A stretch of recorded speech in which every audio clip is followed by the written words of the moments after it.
Where in Pakistan? Where in Pakistan? Pakistan, Karachi. This is You're not from Arab, right? no. Okay. Why is it you are Arab? Take off. Take off. This for Arab. Don't use for scammer.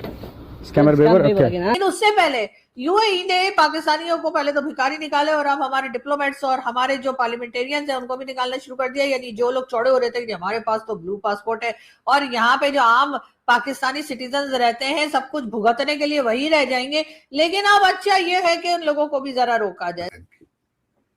They have lost the credibility. दुनिया पे कोई एतमाद करके राजी नहीं। जब एक तरफ आग लगती है तो एक तरफ थोड़ा सा ठंडा किया जाता है, फिर उधर से थोड़ा ठंडा होता है तो इधर आग लग जाती है, फिर इधर फिर उधर फिर उधर, ये चलता रहता है क्योंकि डिक्टेटर ने कब्जा किया होता है तो उसे हर दूसरे दिन आग बुझानी पड़ती है। थप्पड़ पड़ा मेरे मुंह चाहिए फैसलाबाद दे बाजवे एडी वड्डी।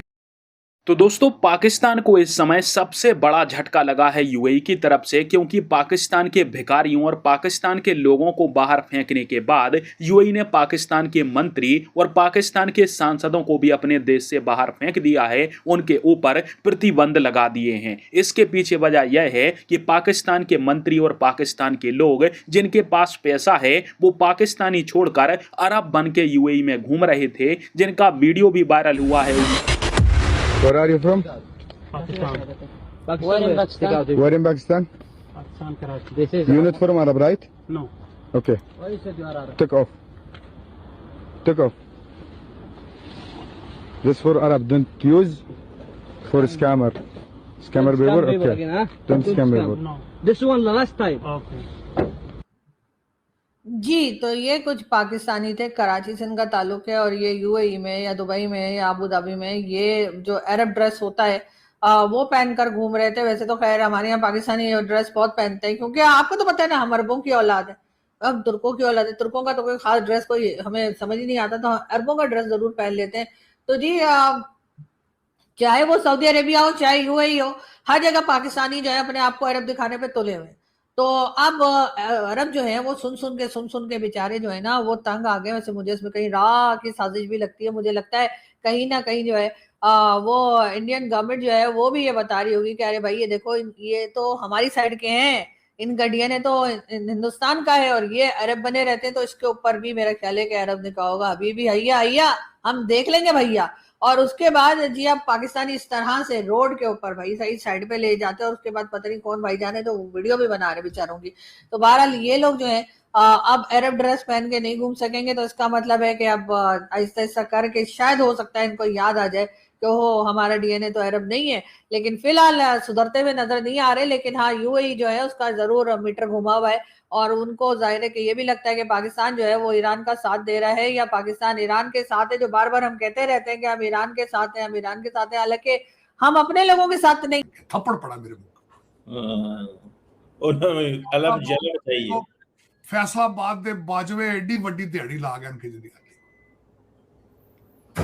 उन्होंने 1 अरब रुपए की सफाई की है ट्रैश रिमूवल पे। फिर तुसी कहते हो पुर्तगाल भैड़ा है, दुबई भैड़ा है, फिर तुसी कहते हो यहाँ हम ये फॉरेन इन्वेडर हमारे फलाना। वो यार खुदा है मेरी माफी दे खुदा दा। और ब्रिटिश एजेंटा समझाओ खुदा दा ना जे खुदा दा ना जे तुहाडे पैर थले बटेरा आ गया इस कौम ते तरस करो। तुसी थड़ुक के सीएसएस पीसीएस अगर कर ही लिया ते तरस करो, तरस करो, तरस करो। मैंने अगले दिन रिक्वेस्ट की चीमा साहब, मैं गूगल करके चेक की कि इस वक्त पाकिस्तान में लोगों की तनख्वाहें कितनी, 25 से 30 हजार रुपया महीने की तनख्वाह है। ऐसे ही चीमा साहब मैंने रिक्वेस्ट की थी शहबाज शरीफ साहब से, उन्होंने करना नहीं। एक दिन अकेले बैठ के एक 30,000 बंदे की जिसकी महीने की तनख्वाह है उसका बजट बना के ऑनलाइन लगा दें और फिर कहें कि सब अब कहते हैं अब रावी चैन लिखता है, जरा बजट बनाओ, बजट बनाओ। और उसको उस कौम में 1 अरब रुपया चीमा साहब। और मैडम पिंकी 2 करोड़ रुपया पर्स में रख के चलती थी कि जरा पुलिस वाला फड़े होते दे चढ़ती सी। 2 करोड़ रुपया पर्स में रख के चलती थी। मर्जी चीमा। अब मेरे जैसा बंदे फिर देखो चीमा साहब, मैंने तो आपको पता मैं तो मुहाजिर हूं, मैं तो खुद भाग कर आया हूं जान बचा के। लेकिन देखें मेरे वतन अजीज के साथ क्या क्या हो रहा है। पिंकी ते आ गई ना, पिंके ने ਤੁਹਾਡੇ ਆੜੇ ਜਿਨ੍ਹਾਂ ਨੇ फैसलाबाद वाला कीता, ਜਾਂ पिंकियां ਦੇ ਨਾਲ ਕੀ करना जी। सर सर बात तो सही है कि ये अकाउंटेबिलिटी क्यों नहीं है तारड़ साहब? फैशन है चीमा साहब, करप्शन है। हजूर शरीफ आदमी को बच्ची का रिश्ता क्यों नहीं देता पाकिस्तान में? सोसाइटी इस तरह कोलैप्स हो रही है। कहते तेरी उत्तो दिहाड़ी किन्नी है, तू वारदात किन्नी कर रहा है।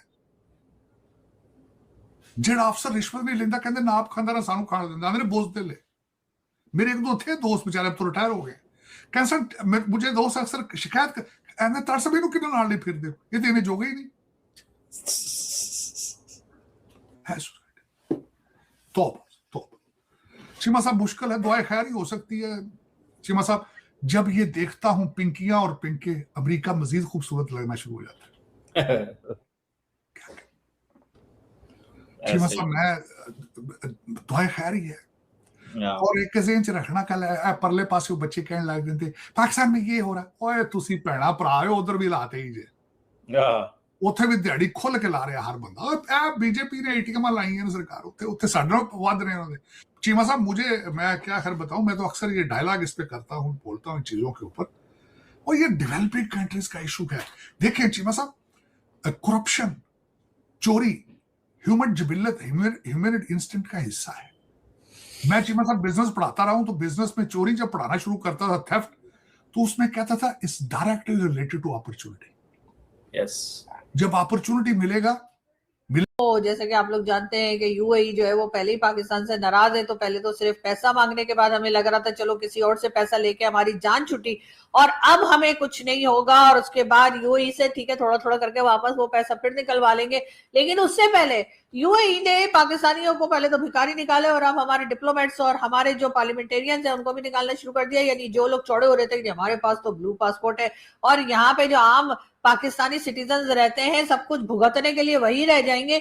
लेकिन अब अच्छा ये है कि उन लोगों को भी जरा रोका जाए, इसलिए कि ये लोगों ने अजीब तमाशा लगा के रखा है, सारे पाकिस्तानियों का नाम जो है वो खराब कर देते हैं, उसके बाद खुद अपना ब्लू पासपोर्ट लेके पूरी दुनिया में घूमते रहते हैं। तो इन लोगों को भी रोकना चाहिए, और अगर कटोरे वाले भिखारी रोके जा रहे हैं तो ये टाईकोट वाले भिखारी भी रोके जाने चाहिए, इसलिए कि भीख तो भीख होती है, चाहे आप रोड पे खड़े होके मांगे, चाहे आप कोट पैंट टाई लगा के जाकर ठंडे ठंडे कमरे में बैठकर और किसी भी जगह के मिनिस्टर बताकर अपने आप को अगर आप वो भीख मांगते हैं तो भीख जो है वो भीख ही होती है। तो यूएई ने बड़ा सही किया है कि अब ये पार्लियामेंटेरियन और डिप्लोमेट्स को और इन लोगों को रोकना शुरू किया, ब्लू पासपोर्ट वालों को, तो अब कहानी जो है वो थोड़ी सी बेहतर होगी। अब शायद ये लोग मुल्क की तरफ देख लें और ये भी सोचें।